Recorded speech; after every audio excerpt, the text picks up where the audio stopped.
Good evening, everyone, and welcome to the finale of this season's UK and Ireland Radical Race Series here at the Nürburgring. My name is Daniel Handover, and joining me for the finale of this series for one of the first time, I think, actually one of the more recent commentators. Actually not done a commentary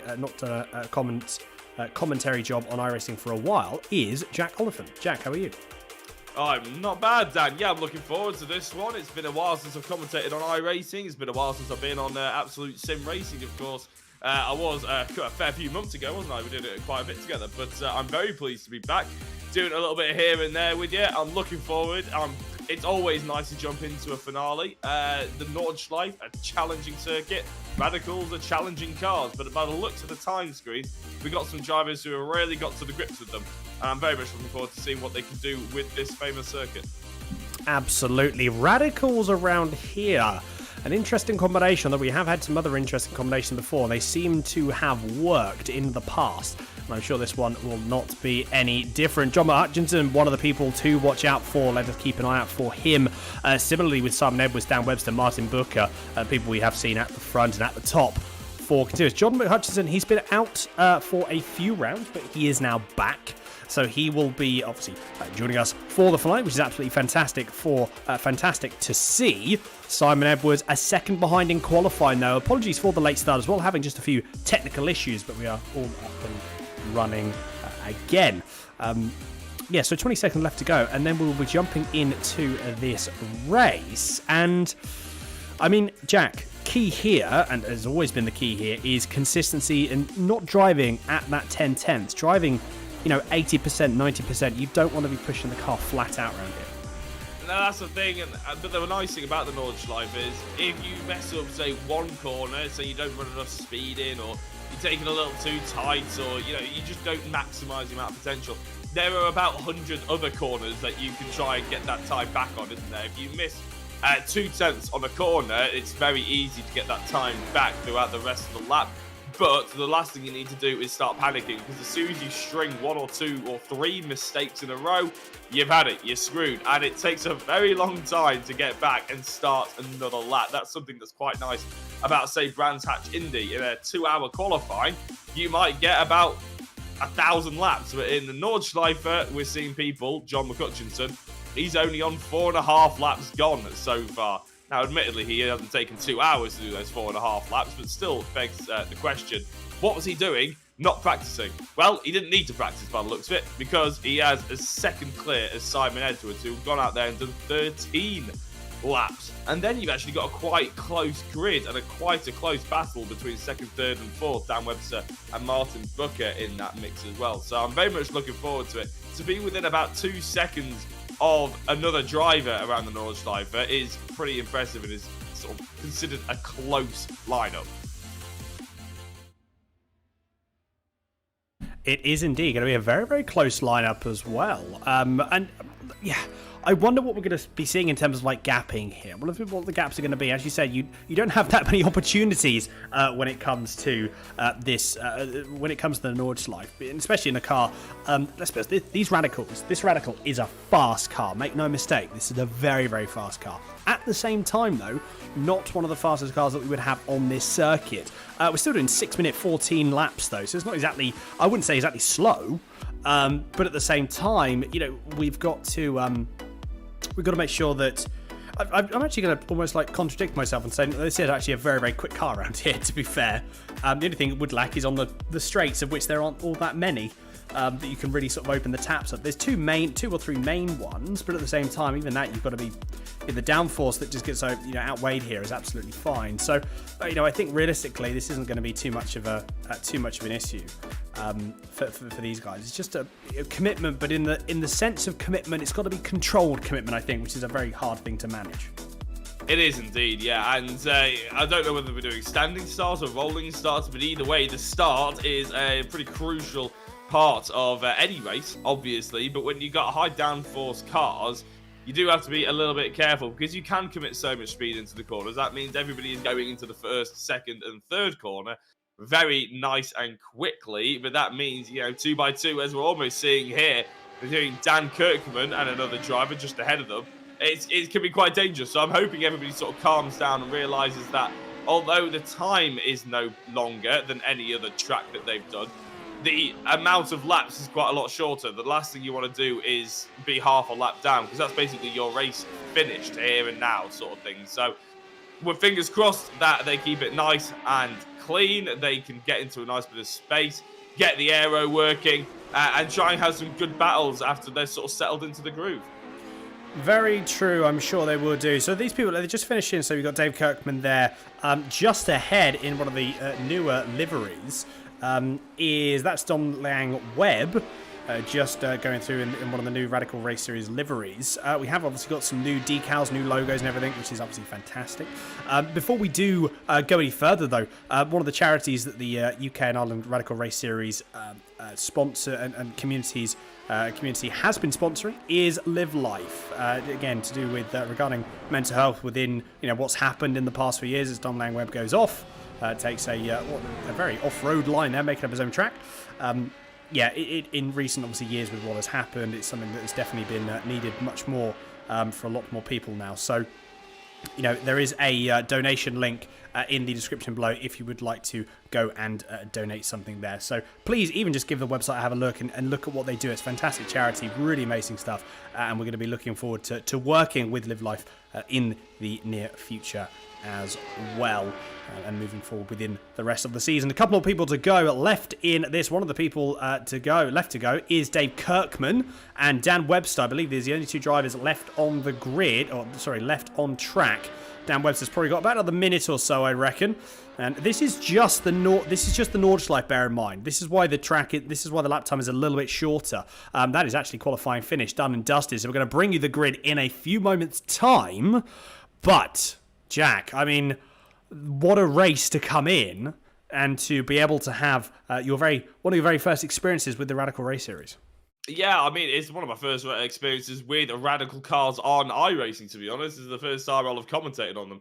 I've been passed by them in real life racing plenty of times, so let's see how they pan out. Hopefully, they're not as rude as they are on a track day, because it is very annoying. No, I'm kidding. John Hutchinson on pole position. He looks very fast. He hasn't done many laps. Expect to see him flying through this Nordschleife. Simon Edwards in second place. Dan Webster is in third. Martin Booker in fourth, with fifth being Jamie Bird, in sixth position, with Paul Clark in seventh. Oliver Ettridge is in 8th, with Michael LeMay in 9th. Jamie Thomas is in 10th. Ray Peasley in 11th, with Dave Dowson in 12th place. And we have a couple of drivers just after that as well, which we'll rinse through. There you go. Stuart Mathers in 13th place. 14th is Richard Brown. Dave Kirkman in 15th. And Dominic Lang Webb, who we saw having a bit of a moment in the end of that qualifying. He's qualified in 16th position. No wonder he was pushing the car, wanting to get further up the order. So here we are, cars lining up on the grid. Simon Edwards, Dan Webster, all there. Although they are just slightly out of sight, it's quite difficult to get a camera angle on this track because it's not the GP layout. But there we go. Dan has managed to do such a thing, and the lovely sort of it's almost checkered tartan purple. I'm guessing a very Scottish theme. It's a very Scottish theme. A very Scottish theme indeed. Yes, absolutely.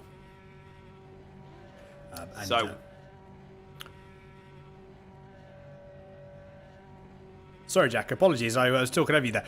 Yes, not too long, and then we're going to get ready to go. Look at the top of the screen. You can see there are 5 laps. That is all. 5 minutes, 6 minutes 20, 6 minutes 20 per lap, and you can probably work it out yourself because I'm not clever enough to do that when we're about to go racing. Lights are on. When are they going to go out?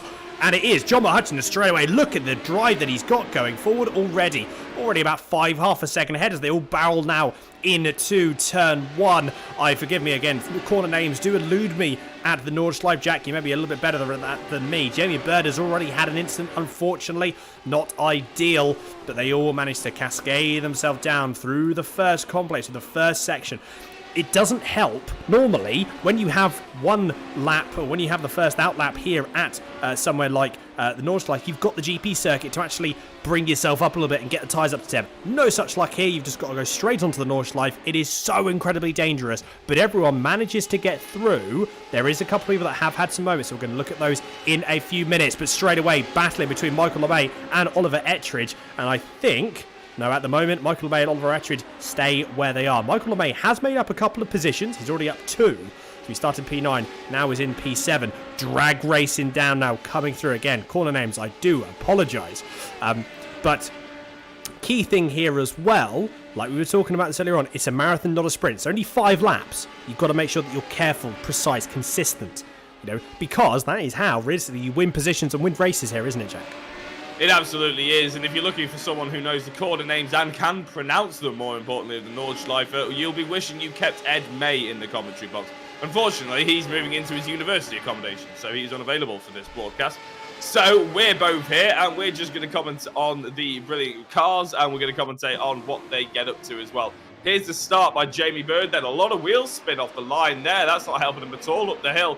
Maybe this is why he was suffering, although he goes into the first corner, and there we go, the rear end loses grip. And you'd have thought with all that wheel spin off the line that the car would have heated up nicely.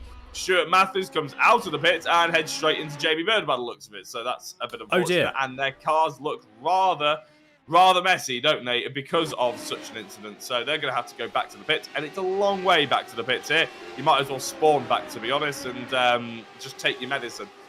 Simon Edwards, though, in second place, behind John Hutchinson. I was about to say just behind John Hutchinson, but it's not the case, is it? Because there is already a 1.3 second gap. Dan Webster looks to be trying to get on the tail of Simon Edwards, and if they start having a little bit of a ding-dong between them, Martin Booker will be there straight on their case, won't he? John Hutchinson, with that 1.3 second gap, he'll be fairly confident about taking this all the way through this entire lap. And then he's just going to have to get his head down and get the rhythm. It's all about trying to get back into the rhythm after qualifying. Sat on the grid for quite a while, waiting to get going, especially if other drivers haven't spawned in. It can take a while, full 2 minutes. And it's amazing, Dan. You'll know better than me, I'm sure, because you're obviously an experienced sim racer yourself. It's amazing how much that can put you off. Even though it's only 2 minutes you're waiting around, you're completely out of the flow. Oh, very true. Very, very true indeed. You've got to be in a position, keeping headstrong here is so key as well. Have a look at Dan Webster already just on the track. You can see on the left-hand side on the Delta. He's starting to catch up already, though. The gap was 4/10 of a second. Slipstream working well here as they go through. But curve for the first time. Oh, I thought Simon Edwards was going to have a bit of a moment there. Managed to keep it all in check, though. But the gap has now come down. Oh, Dan Webster utilising all of the track and just a little teeny tiny bit more there. John Hutchinson has extended his gap now up to 1.6 seconds. Michael LeMay has had a bit of an off. What has gone on? Oh, that's a big instant. Oh, who has he collected as well? Is that Richard Brown? I think it is. I think Dave Dowson's had a moment as well. Oh my goodness, lots of stuff to have a look at. So Dave Dowson just has a small lock-up, manages to maintain momentum and keep the car going. I think it's Richard. Yes, you see Michael LeMay just go, and I mean, unfortunately for Richard Brown, had nowhere to go. Such a shame for that. That's it. So that was going through McCurve as well. That is, I mean, genuinely, that's one of the most infuriating things because, you're not in a position where you can do anything. You just have to hope for the best, and exactly what Richard Brown did. Just drove really straight. That's all you can do at that point, isn't it? To be fair, Jack. Yeah, you've not got many options. What can you do? You can never go through a corner at full commitment if you John expect Hudson's the gone driver to be parked on the other side. And you're right, Hutchinson has dropped down into 4th position, and that is a lot of damage on the left-hand side of his car, doesn't it? That's going to be very difficult to steer, as we're sort of proving it. And it'll also suffer in a straight line, and he's got quite a lot of steering and quite a lot of straight line to get done before we can get back to the pits. He's done just over 2/3 of this first lap of 5, remember. Is he going to come in? It's going to cost him the entirety of the race if he comes in. It looks like he can just about hold on to this for now, Dan, to be fair to him, doesn't he? But he's not quick. He is not quick whatsoever. No, he's not. Do you know what? Bear in mind, though, this is a very, very short pit lane. If I was John Hutchinson, I would jump into the pits, I would get the car repaired, and then I would go straight back out. There is a fast repair that these drivers are able to use, especially somewhere like the Nordschleife. Let's have a look on track just to see what happened. It's just a bit too much on the curbs. Again, it does not like that, not at all. That is a shame going through. Let's have a look at it on board. Just takes a bit too much, way too much curb, unfortunately, going through. I think that was Brunchen, which is why. I mean, that's a tricky corner. Bear in mind, that is the corner before Nürburgring corner, YouTube corner. That is the one just before. So realistically, we see James Child just breezing past. Look at John Hutchinson. He's going to have to come in. There's no way that he won't. because it's a very, very short pit lane. If anything, it'll probably use about 20 seconds. If that's the case, I mean, there's a really good chance it'll still be able to make up into a top 5 position at least. Well, the problem is, isn't it? I mean, if we're looking at Simon Edwards and Dan Webster, which we are now looking at Simon Edwards and Dan Webster, both of which have gained a position off the start because of John Hutchinson, but they haven't overtaken each other yet.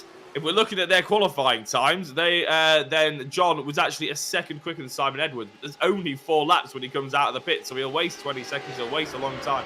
There is no way that John Hutchinson, without a crash somewhere else on the circuit, is getting into a podium position, put it that way. John is in the pit lane. You can see it on the left-hand side of your screen. Paul Clark just overtook him. Oliver Etridge is now. Ray Paisley against Dominic Lang-Webb. He's going to have an opportunity to get past as well. John Hutchinson may well drop out of the top 10. He's at the pit exit now. And in fact, no, he's going to stay into 9th place because it's a good 17-second gap between Ray and John now. So a lovely little battle between Ray and Dave. But we have to try now focus on what will be a recovery drive. Whoa. And also focus on what on earth happened to Dave Dowson flying off the circuit just then. Don't know, let's have a look. Is it just a little bit too hot and on the brakes, rear rotates, manages, I mean, that was just the lightest of kisses on the wall. Manages to keep it going. Yeah, man to watch now, John Hutchinson. He did a similar sort of thing, unfortunately, with an early incident in turn when it was at Sonoma, and he came back and managed a top 5 position. So I just have a feeling there's something in the bag as a potential top 5. You look at the gap now, and the gap between John Hutchinson and Simon Edwards is 17 seconds, and that's going to be a very, very tall order to get by. The gap for a top 5 is only, let's have a look at this, it's only 8 seconds. I think that's a more manageable figure, but again, we'll have to see. We don't want to say anything just yet because there's a long way to go, as you know, but we are already on the second lap out of 5. Ray Paisley managing to stay ahead of Dave Kirkman for the moment, but back up at the front, Simon Edwards, half a second of a gap now between himself and Dan Webster, and that gap is starting to, I think it's extending a little bit at the moment by the looks. I'm just noticing it's extending a bit. It's extending to the point where I think it's, if anything, I'd probably say that something that Dan Webster's going to have to be a bit conscious of. He needs to stay in that slipstream, bear in mind. They're about the third of the way through the lap now. So, you know, you've got to make sure that you stay within that, probably I'd say a second. You've got the straight, as you go through Bergwerk and then down the Kesselchen. I'm trying to pronounce these names now, so I'm getting there. I think I'm getting there. You know, that's the straight that isn't a straight, but it's flat out in these cars, and that's a good opportunity to claw a bit of time back. So a possible opportunity, but you've got to make sure that you're nice and close. You have to be. Otherwise, it's just going to, it's not going to end well for you. Oh, driver facing backwards there. This is John Hutchinson against Dominic Lang-Webb, who obviously just got past him while John was in the pits lane. I'm pretty sure, yeah, Michael LeMay has had an incident, so that's why Michael LeMay is all the way down to 14th place, and there we go. I think Dominic probably knew that that wasn't a fight worth fighting there, Dan, was it? It is fairly easy doors for him. Here is Michael LeMay, switched the car right. Didn't switch it far enough right, did he? Because he ended up going off the circuit and ended up just parking it. Luckily, no damage, I don't think, for Michael, although he is in the pit lane. So, didn't look like a car with damage, but I could be very wrong. He's driving it, I'm not. I'm sure he knows better than me. Very true. Like I said, sometimes as well, this surface damage that we tend to see, you look at what would be a small love tap, that can actually give you some suspension damage. It's very, very possible.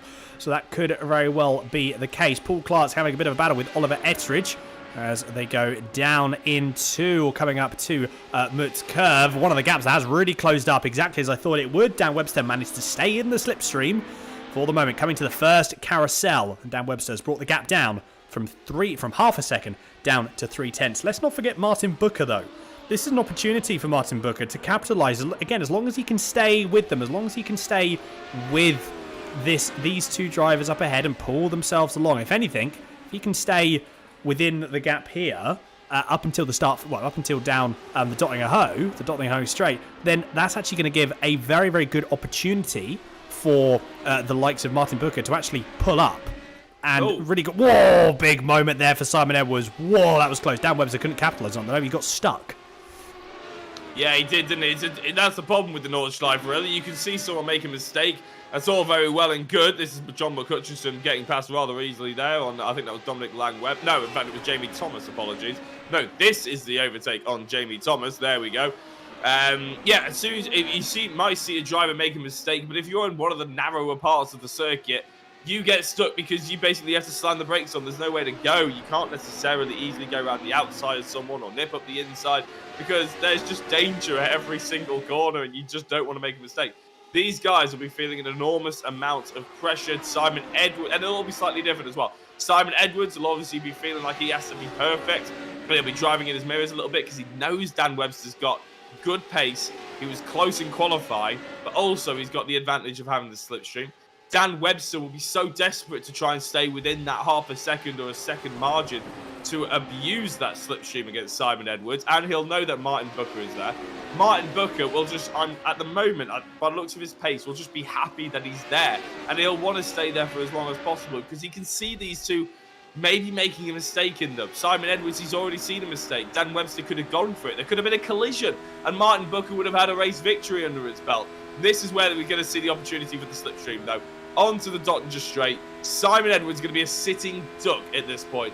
Martin Booker got a good exit. He's within half a second. It's as close as he's been to Dan Webster for a good long while. He'll be bouncing off the limiter as they come down towards the left-hander, as all these cars are, to be fair. Simon Edwards has not been overtaken yet by Dan Webster. I think it's going to have to be a late break because it looks like they've maxed the cars out quite early on in this. And this is exactly what you were saying, Dan. They just don't quite have the grunt of the straight line, do they, as, say, a GT3 car? No, they don't. And this is where they do lose out. And as you say, look at that. Dan Webster has to pull back in. Really short gear ratio these cars are. 120, 130 miles. Actually, to be fair, probably more than that. Around about 140 miles an hour is probably realistically how fast these cars will go. Maybe a little bit faster. So back a little bit further down the field, Dom Langweb and Jamie Thomas having a good old battle down here. Jamie Thomas manages to go through. And apologies, no, Dominic Webb manages to go through and maintain that position on Jamie Thomas. And that is a move done and dusted. John Hutchinson has now passed Oliver Etheridge, so he's already up into 6th position. Only one more position, then the top 5 is there. What is it? And yeah, it's just down at the Dottinger straight. Again, no real fought battle there. To be fair, again, you can't in that sort of scenario. If you get a slightly worse exit from than the person behind, not only have you got the slipstream, or have they got the slipstream, but you haven't, well, then they've also got an opportunity to, well, Ritter said, as we saw there, John Hutchinson just sort of breezed past. So it's it's a thing you've got to be nice and conscious of, and maintaining corner exit speed is so crucial and so key. If you can't, and that's where it becomes a little bit of a problem. Simon Edwards still maintaining the way at the moment, and the gap is now 0.4 of a second. It's interesting because Dan Webster tends to run a slightly higher wing normally than everyone else, and Simon Webster dominantly does the complete opposite. Could very well be why that Dan Webster wasn't able to make the overtake down the Dottinger Hoe this particular time. John Hutchinson's last lap, okay, bear in mind, he was in the pits. He came out of the pit lane. His last lap was a 6:23. And that was coming out of the pit lane. Yeah, it was 6:23. For people who maybe need that put into a bit of context, yes, the top 3 are putting in 6:17s, but everyone else is in the 6:20s, aren't they? So realistically, John Hutchinson was only about 8th. Well, he was pretty much bang in the middle with his lap time, actually, considering 3 drivers have pulled out. So, yeah, he's going to have his work cut out for him. He's going to have the top 5. You called that absolutely correctly, Dad, because Paul Clark is against him. Paul Clark trying to defend as hard as he can, but sometimes... Brave. Yeah, I was going to say, sometimes there's just no stopping a man who's on a mission around the Nordschleife. If anybody out there has ever wanted to see that, just watch Kevin Estra. I think it was in not the Nürburgring 24 that's just gone, but the one before that. There was a pass on the grass, the famous no, it was. That was this year. That was this year. Was that this year? That was this year. Oh, no, Kevin Estra won it this year, didn't he, as well? So, yeah, if anybody wants to see a charge through the Nordschleife, just Google or YouTube Kevin Estra, Nürburgring 24. Just pick any year, because he's been in it for ages, and he's been absolutely outstanding for ages as well. Finally won it, though, this year, like you said. So, Paul Clark, he's in 6th position. He's got Oliver Etheridge just behind him, John McHutchinson. Only 3.6 seconds to gain on James Child, so that could be a top 4, even. Dan Webster slipped down to 2nd place, and how's this happened? Wow, he's gone full Beyblade. And he's almost taken out everybody else as well. A huge hit with the front end. And I said at the beginning, after we saw John McHutchinson, have to go to the pit. I said that podium wouldn't be on the cards for him. I think I may well eat my words here, because there's no way that Dan Webster can... He's already 6 seconds back from Martin Booker. There's no way that he can keep this on the road without going into the pits.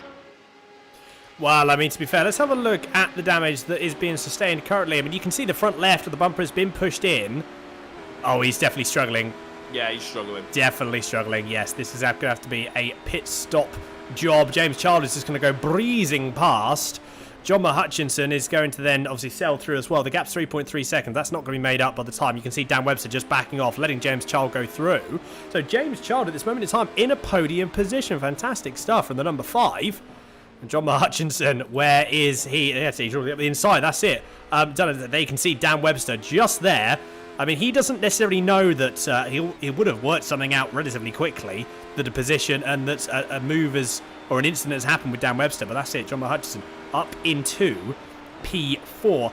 Let's just have a quick look at the gap. When he came out, what was it? 17 seconds when the gap came when he came out of the pits. I believe it was around 17 seconds when we last checked. Well, let's just have it was indeed, yeah. Now what is he on? He's on 14 seconds, so he has gained 3 seconds on Simon Edwards, but more to the point, he's gained 5 places as well, hasn't he? And yeah. I think that'll be more crucial in terms of points. And he's never going to win this race unless Simon Edwards has a big incident. But the fact that if he can get on the podium after coming in the pits and coming out at 9th position, I mean, that's pretty outstanding. Here's Dominic Lang-Webb in a replay. Dan, what are we watching here? So this is just an incident that we see from Dong Lang-Webb coming through down quarter before the carousel. Oh, rotates. Whoa, good save. Good save indeed.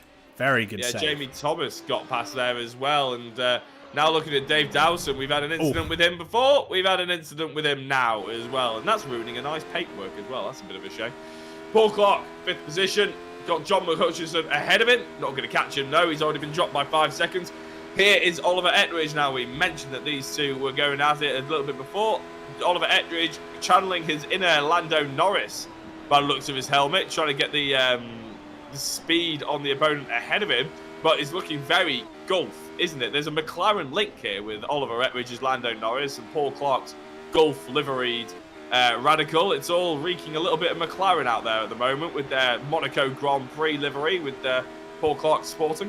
What a livery that was, though, wasn't it? Oh my goodness. Oh my goodness. It just, from my dad saw that actual car at Le Mans back in I think it was 19. It wasn't 1997. No, it was 1997 actually. I think when the F1 LM came out, the F1 GT. Oh, fantastic car, and having the privilege to walk by that to work, back and forth from work every day for 5.5 years was an absolute amazing thing. But it's amazing to see the Golf livery because it just looks so good on the modern cars. Arguably even better. John Hutchinson, there we go. There's a podium position. We'll have a look at that in a minute. Ettridge has got to, he's running a bit more wing than Paul Clark because Paul Clark is pulling away quite considerably, actually, interestingly enough. A little bit further down, though, here is Dom Lang-Webb and Jamie Thomas. Having a bit of a battle, but Dom Lang-Webb decides against it after that earlier spin, or half spin, from Lang-Webb in the number 8. He's got to try and make up that position to Jamie Thomas and battle back for that P7. Yes, 2 more laps to go. Let us have a look at that move on John Hutchinson on James Child as he goes through. Where is it going to be? Oh, that was brave. Oh, wow, yeah, that was committed.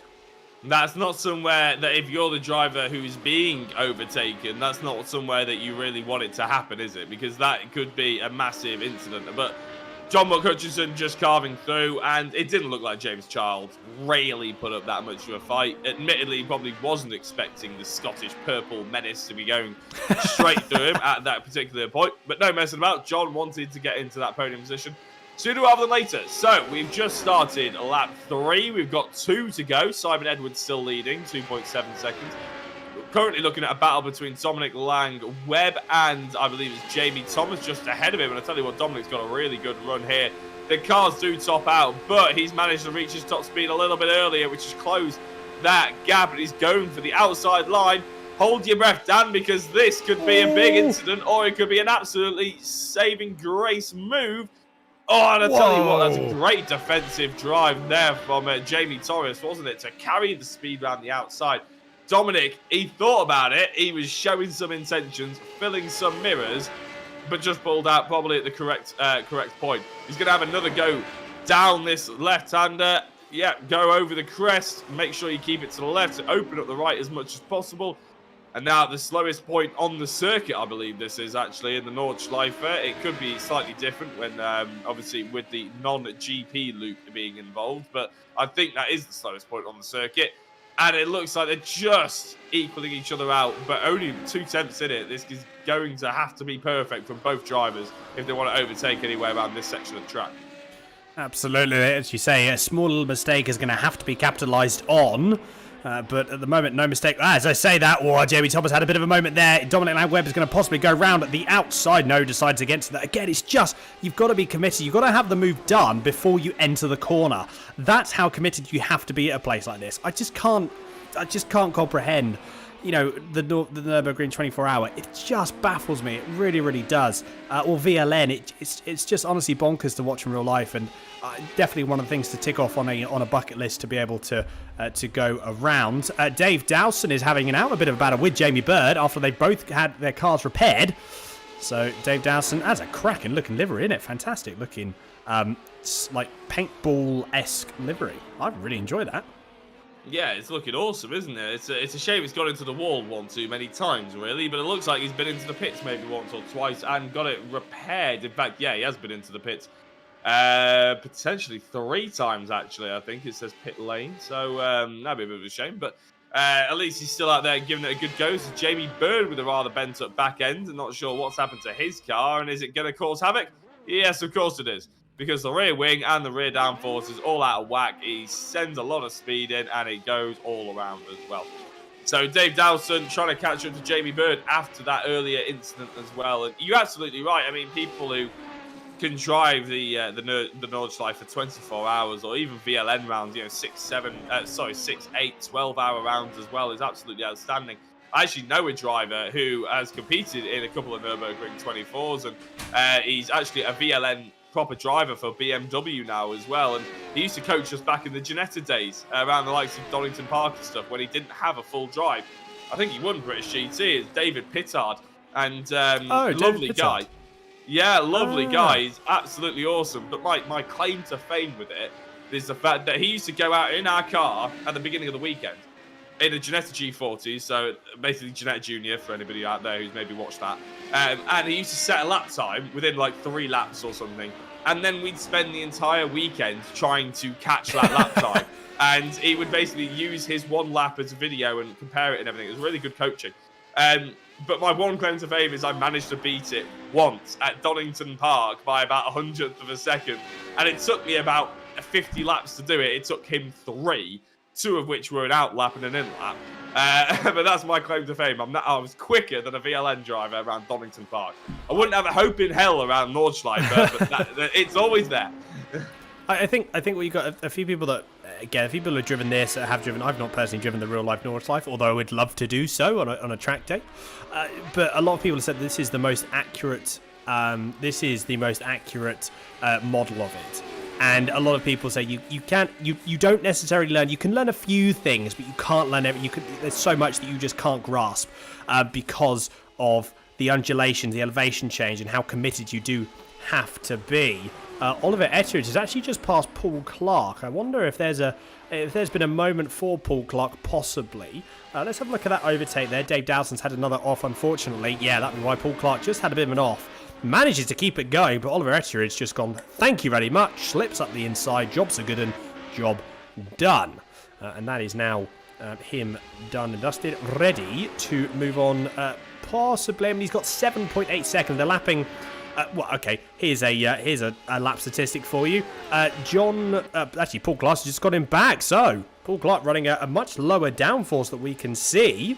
And Paul Clark breezes past. White flag has been waved. Simon Edwards is now on to the final lap. It seems to have gone so quickly.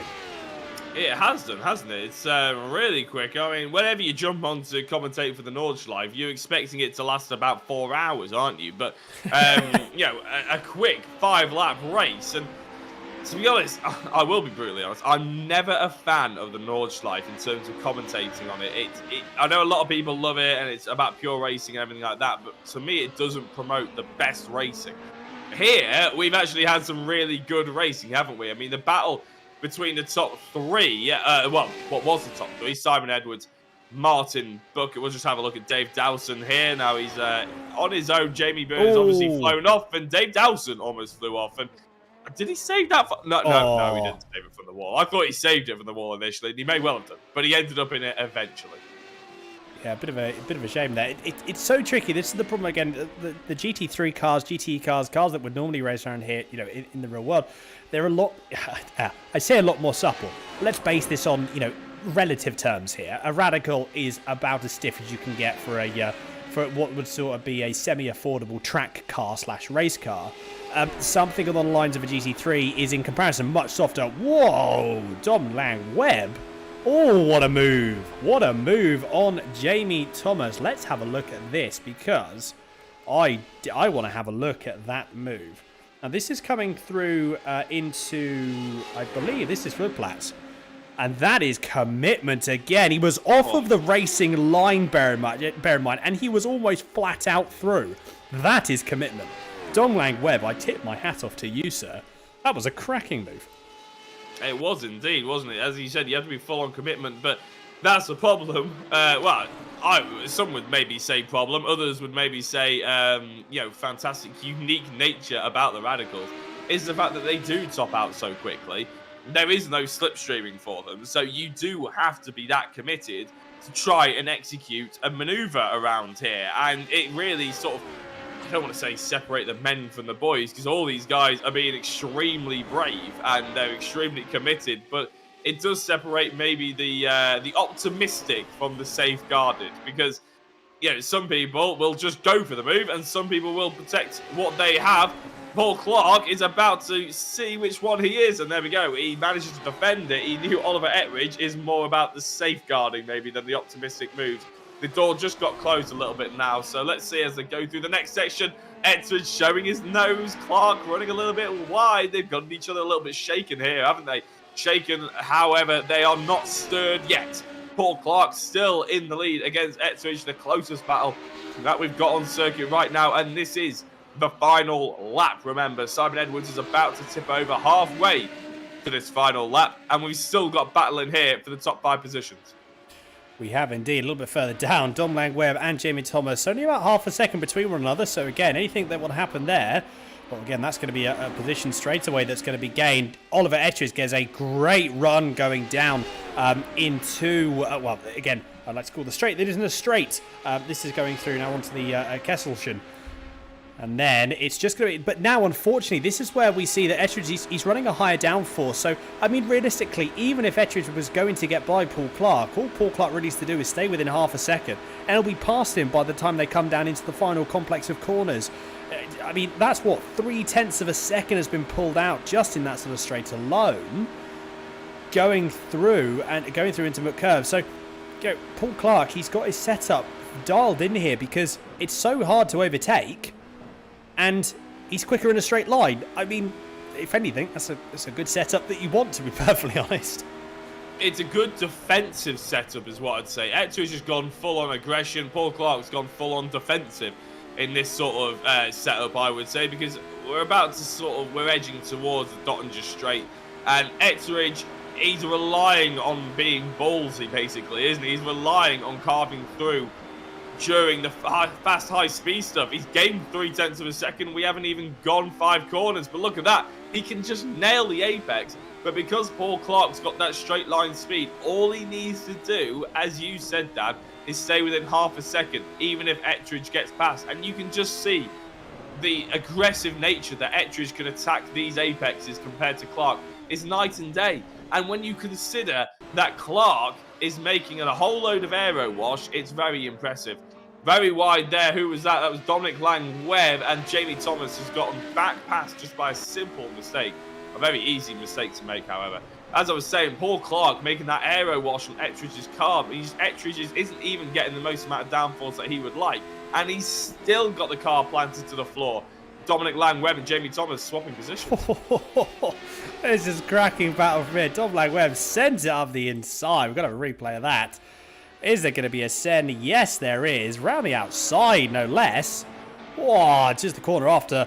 the YouTube corner of the Nürburgring, the infamous corner where we see several incidents on YouTube, but unfortunately they're not able to do it anymore, I think for legal reasons, or something about monetization or something or other. Anyway, they're not allowed to do it either way. Paul Clark, though, I think he's done enough, because he's got 3/10 on Oliver Ettridge, and now all he's got to do is just maintain it through these last couple of corners, and he'll pull about 3/10 of a second. But Ettridge, he goes a little bit too deep, just tapped the wall. He manages to get away with it, so he hopefully will still be able to secure P6.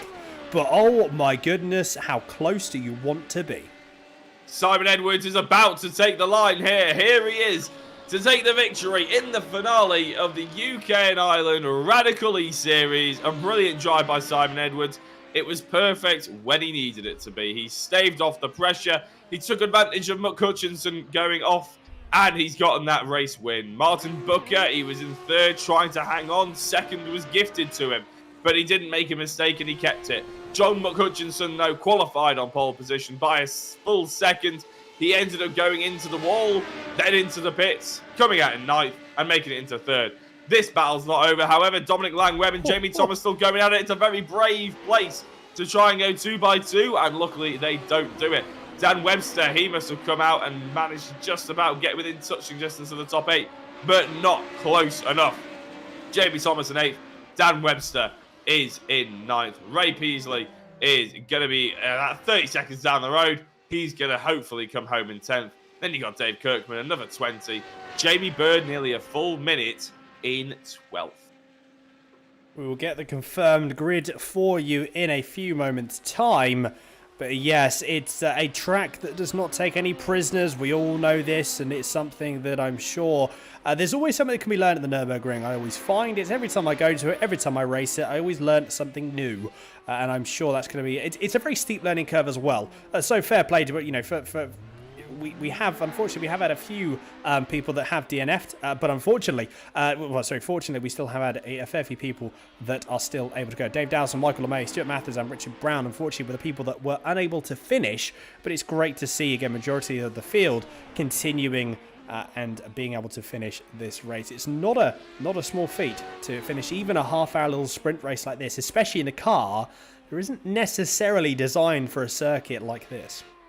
I flat out couldn't do it. I couldn't do it. I know you're quite an experienced sim racer, Dan, but every time I've tried to go onto the Nordschleife, it doesn't matter what car, whether it's could have been a Radical, could have been a GT3, could have been an MX-5. I just can't get the hang of it, to be honest. I keep forgetting where I'm going. No matter how many times I've commentated on the Nordschleife, I just still can't get it into my head. So, yeah, it's a good achievement for anybody to get out there.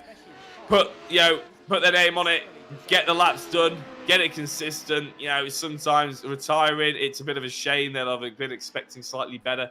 But they came here, they tried their best, and unfortunately, it just didn't come off this time. But there's always next season. Absolutely, this next season. We've only got a couple of weeks, and then we will be attacking the next season because this follows the iRacing calendar, bear in mind. So, yeah, we haven't got too long to go, and then we'll be jumping straight in with Ray Peasley. Like I said, everyone has actually crossed the finish line now, so we are going to get you the full grids in a few moments' time, and then we'll see if we can have a couple of interviews, and then we'll be rounding up this season. Oh, what a season! Thank you again to Chris and for getting Absolute Sim Racing on board. It's absolutely fantastic and something I have thoroughly enjoyed and look forward to being able to do more of this broadcasting for this fantastic series moving forward. Right. Here we go. Full finishing results for the final time this season. Simon Edwards taking the race victory. Martin Booker, P2 with John Hutchinson. A fantastic recovery drive rounding out the top 3. James Child, P4 with Paul Clark in P5. Oliver Ettridge managing a P6 with Dom Lang-Webb in 7th. Jeremy Thomas in P8.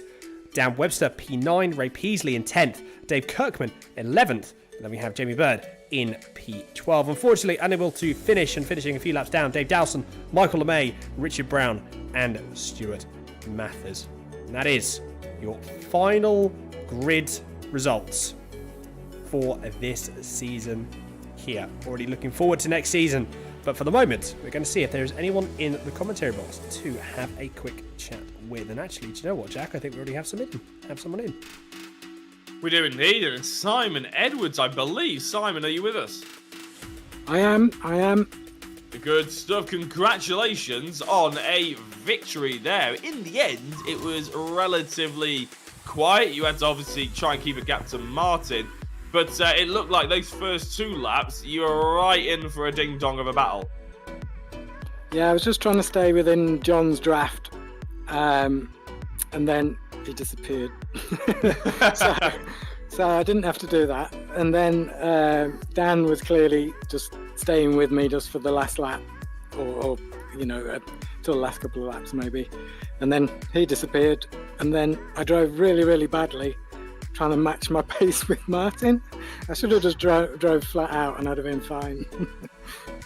Well, that's quite interesting to hear, actually. So, were you conscious of Martin behind? Like, very conscious, because normally, obviously, as a you hear driver coach and everything saying don't drive in your mirrors. Or were you looking in your mirrors probably a bit too much?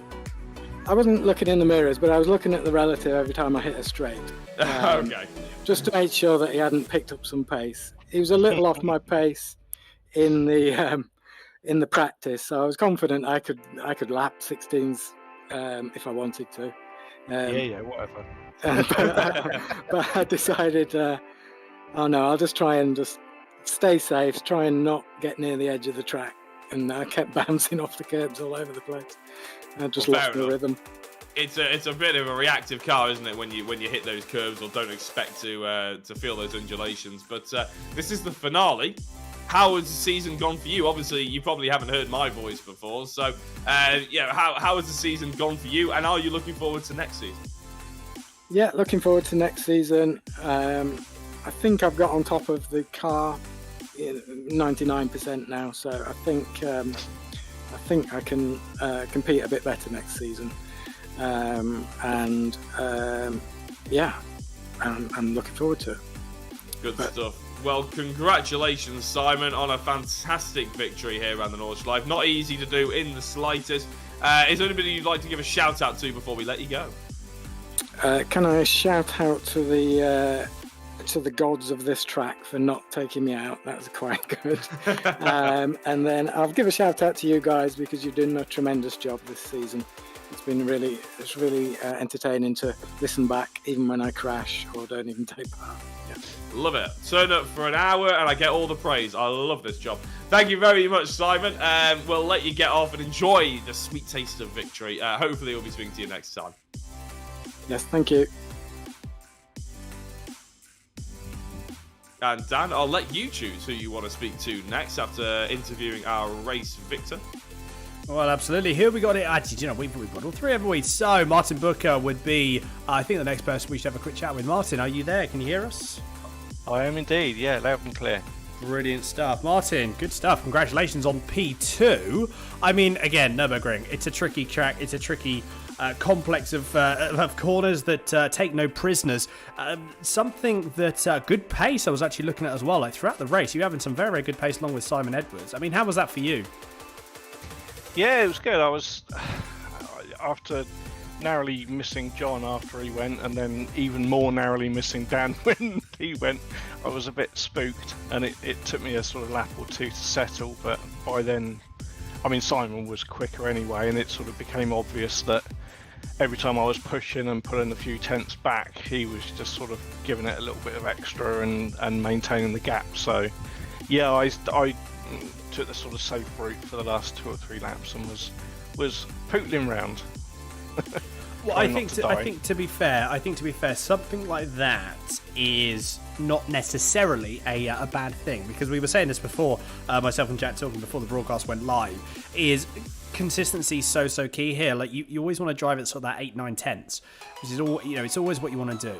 And if you are able to get into a position where you're in a rhythm at that sort of pace, then I mean you're well away. And obviously we saw that there with the P2 that you had.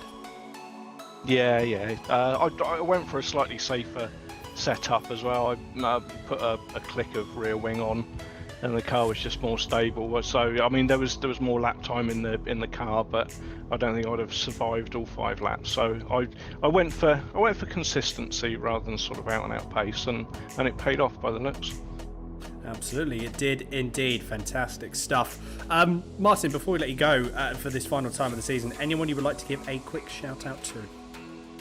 shout out to you guys as always for the fantastic broadcast, and a big shout out for Chris Kane, because he works really hard on the league and sort of keeping everything running, keeping all the egos at bay and stopping everyone from killing each other. So yeah, just a big shout out to Chris. Brilliant stuff. Well, thank you very much, Martin. Appreciate it. Look forward to catch up with you next season as well, in hopefully similar circumstances. But fantastic. Thank you very much for joining us. Thanks, guys. Martin Booker, P2 in the finale here. And Jack, last person to interview, we do have Mr. John Hutchinson. Yeah, John, how you doing? Bit battered and bruised, I'm guessing. Hi Jack, how you doing? Just a little. Yeah, that was a great pace you showed in qualifying, and then in the the last 4 laps. But the first one didn't exactly go to plan. No, too much curb on the inside and airborne. So if you're airborne, you've no grip. So straight into the barriers. Not the way you want to start. It's not the way you want to start, but after that, you did a fantastic job. Your lap times were rapid. You carved through the field. It must have been a relatively enjoyable sort of recovery drive. It was, yes. The guys I was passing were, how to put it, very considerate of me, just moving over and letting me by. So I'd like to thank them for not making it too difficult for me. Well, I wasn't going to be so impolite to suggest that they were letting you by, but it did look like they were conscious of it. Yeah, I think they moved over a little. It was just after the first lap, it was just heads down and just go as fast as I could, but couldn't catch them. Well, it was always going to be an uphill battle, but you did brilliantly well to come into 3rd place. Obviously, I think maybe Dan Webster having that off potentially helped quite a bit, but I think you would have been near them to the end anyway, regardless. So, a fantastic drive. But obviously, very quick around the Nordschleife. Dan mentioned earlier on that you hadn't necessarily been around all season. How's the season been for you in retrospect, sort of thing? And are you hoping to sort of take it all the way next time? I won't make every race next season, though. I'll probably make less than I did this season. But I'll still be here when I can, and I enjoyed it. And that's the main thing. So, well, that's good stuff. Well done to Dan. I think he's won the championship, so well done to him. Yeah, unfortunately, we haven't got the championship results or anything like that, so we can't actually confirm that. But if that is the case, then congratulations to Dan from us as well. John, he let me know he only had to finish the race to win it. So. Oh right, well then he probably had his heart in his mouth when he actually had that crash earlier on, but he did finish in 9th. So congratulations to Dan. We'll say it here and early. John, it's been a pleasure watching you. You're obviously extremely quick. Hopefully we'll see you next time as well. Is there anybody you'd like to give a quick shout out to before we let you go? Yes, obviously Chris and Dominic Lane as well. I think they do a lot of behind the scenes as well. So big shout out to the 2 guys. And I think from all of us, a shout out to Martina Ward, who's trying to become a professional race driver, I believe. Oh wow! So good luck to her, and hope she gets through it all. Big shout out to her then as well from us here in the commentary booth. John, it's been a pleasure. Hopefully we'll chat to you in the next season. Yeah, thanks guys. See you soon. And that was all 3 of our podium sitters, Simon, Martin and John. Dan, it's been an absolute pleasure from my perspective to even cover a snippet of the UK and Ireland Radical Series here. It looks like it's been a fantastic season. Absolutely, it's been an absolutely fantastic season. It's great to have everyone and to be a part of it, and I'm just looking forward to next season. It's absolutely fantastic, and yeah, thank you very much for being a part of it as well, Jack, even though albeit very, very briefly. But we do have to wrap up, unfortunately, ready for us to shoot off. We will be going and picking everything up prior, obviously just final confirmations, but we will be picking up the season back in a couple of weeks' time. Big thank you again to everyone from the Radical Race Series for supporting us and giving us some feedback and making sure that we can provide the best broadcast for them. Big thanks also to Chris Kane for organising everything. It's absolutely fantastic. And also a big thanks to everyone that's watched and everyone, yourself, Jack and Ed and Cam, that have been on the commentary in the commentary booth as well. Absolute pleasure as always. But Until next time, everyone, as always, we'd like to round off these broadcasts. Make sure, as always, you take care, stay safe, and we'll see you in the next one.